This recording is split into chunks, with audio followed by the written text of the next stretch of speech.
I feel like I could wait for better lighting, but this is a video blog. Half the fun is that it's not good quality, right? Today I'm here with my May favorites.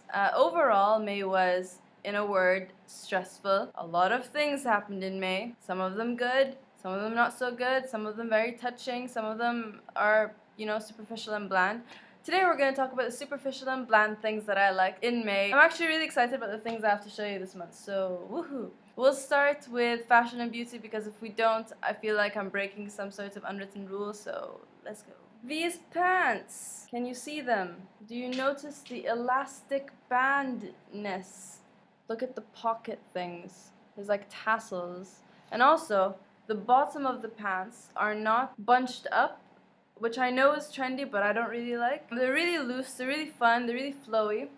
I know that they're black and white, which isn't very spring/summer, but I just really like them. Like, yes. This shirt, can you see it? Oh, the pants are from Bershka.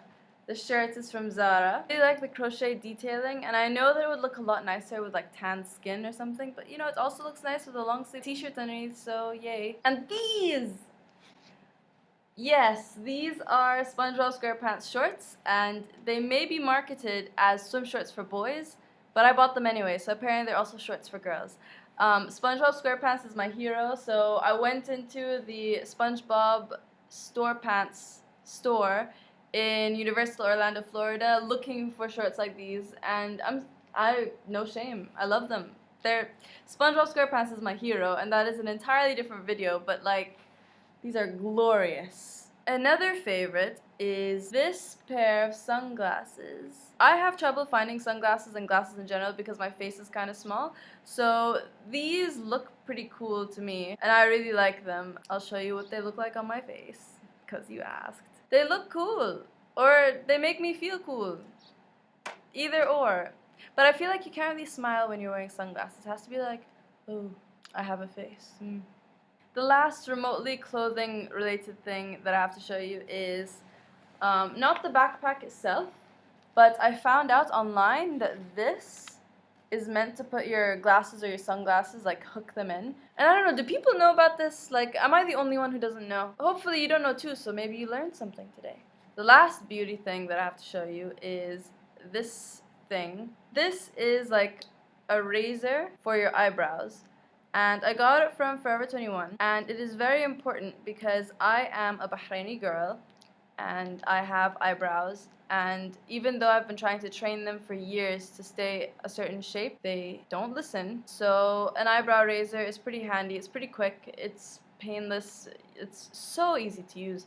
Again, Forever 21, like I swear, this best thing ever. Even if you're not a Bahraini girl with like eyebrows the size of your forehead, you could probably use this too because no one has perfectly shaped eyebrows. It's a struggle we all have to go through. They don't come naturally, so this helps. Now we'll talk about the nerdy things like stationery and museums and books and stuff. The first thing is this this very normal looking pencil, but this is a mechanical pencil. I got it from Kmart, I want to say, in America. The other stationery favorite I have is this type of highlighter, which is from Muji. It has a highlighter, a normal highlighter on one end, and it has a felt tip part on the other end. And the reason why I like these is that the highlighter isn't dark enough that you can't see the thing that you're highlighting. And I don't know if this is my very specific problem, but when I highlight things with a normal highlighter that I buy here in Bahrain, maybe it's because America just has better stationery, but like when I try to highlight something, I could see the writing underneath it, but it's dark enough that makes me notice how dark it is. If you know what I mean, I don't know. Next, this very specific type of notebook paper. I have converted to loving this type of notebook paper instead of the ruled type of notebook paper, and I know that this has more lines in it, but for some reason it gives me more freedom to write my notes. I feel like the squares are there to guide me. They're not there to box me in between the lines. They're like, hey, if you need a square, I'm here. If you need a perfectly straight line without using a ruler, I'm here. One day I'm probably going to make a video just talking about squared paper, and when that day comes, you will see the extent of my specificity when it comes to notebook paper. But oh my god, if you have not tried squared notebook paper before, it makes you feel so smart, and it's very good, and I'll move on before I start gushing even more. Next, these Sony headphones that I like very much. They fold in on themselves. I got them from Sharaf DG in City Center, I think. I bought them, I think, last month or the month before. But the reason why I didn't talk about them in my April favorites is because it's an electronic. And you want to try it out before telling people, oh, hey, this is actually really good.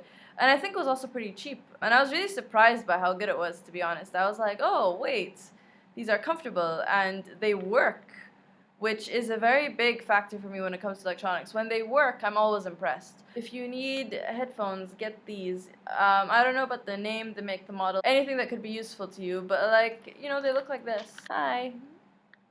Yeah. Next, All the Light We Cannot See by Anthony Doerr. This book, it's, see, it's pretty thick.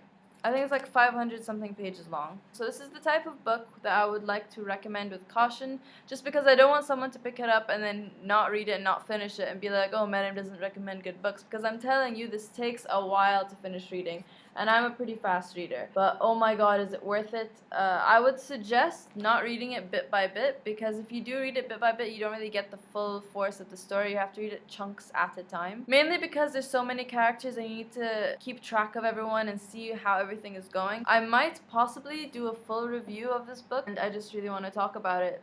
And I don't have anyone else in my life who's read it, and I can't tell people how it ends. Next is an event, and I do have something that I like more than this, but I don't want to share anything personal, even though you can probably get everything personal from my Twitter account, let's be honest. It is the Lower East Side Tenement Museum Irish Outsiders Tour. I have a very, very specific interest in the lives of Irish immigrants into America. And I've been immersed in the documents and the articles and all that type of thing for years now.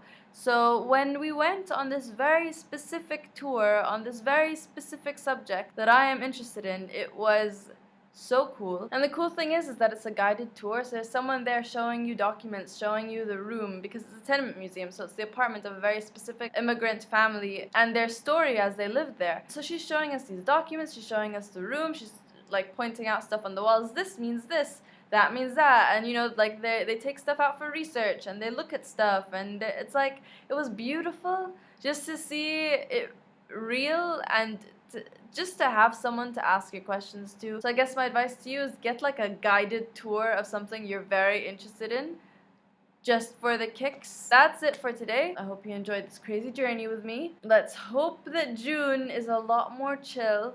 I would like to do nothing. I would like to hibernate for a little bit. Enjoy life. Peace out. See you later. Goodbye.